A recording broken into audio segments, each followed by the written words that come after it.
Welcome back.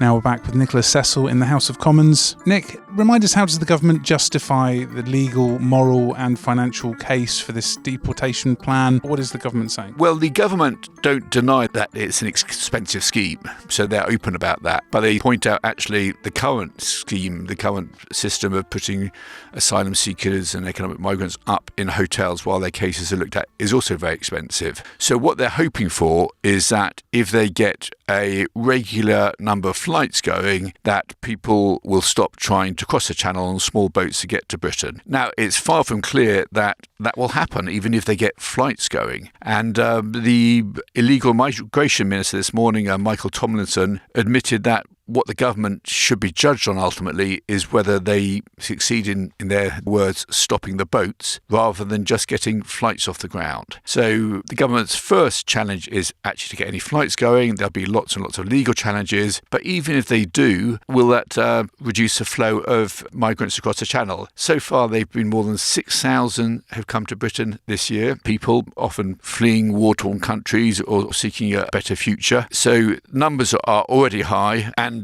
the other thing which may make it more difficult for the government is that Labour have made clear that they're going to ditch the Rwanda plan as soon as they get office, or certainly very soon after getting into office if they do. Labour is widely expected to win the general election, expected in the autumn. So unless the government gets flights going very, very soon, it's hard to see how big an impact the Rwanda scheme will have if the criminal gangs behind the human trafficking and the individuals seeking to come to Britain know that the whole scheme will be ditched later this year or very early next year. Could you sum up for us in terms of the quite complex back and forth with the readings from the Lords to the Commons, how that worked? So what happened, there was a standoff between the House of Lords and the Commons, or the House of Lords and the government. So the Commons is the elected chamber, and ultimately the Commons will normally always get its way because it is elected. The Lords is a revising chamber, a scrutiny chamber, so they put forward a series of amendments over several rounds of what we call parliamentary ping-pong, where a bill goes from one chamber to the other as the Commons try to change it, the Lords try to change it, and basically it was a standoff. But ultimately,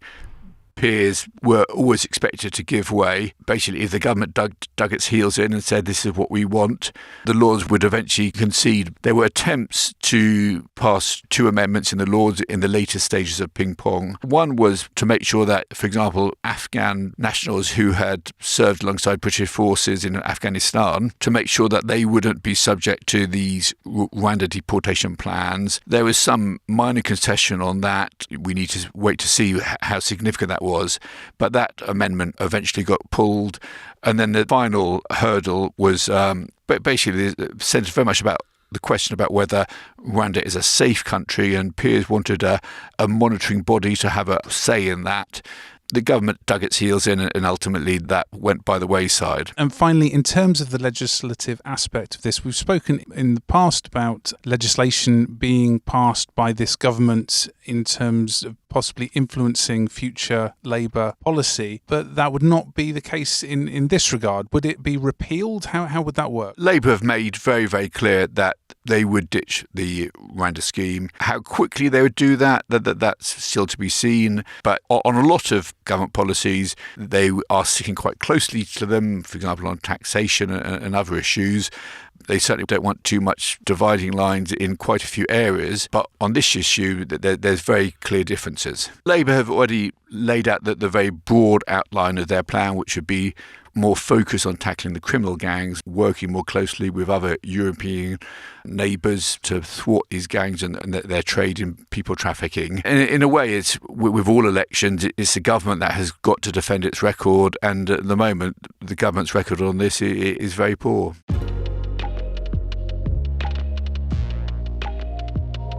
There's more on this story in the Evening Standard newspaper and online at standard.co.uk. We're back on Wednesday at 4 p.m.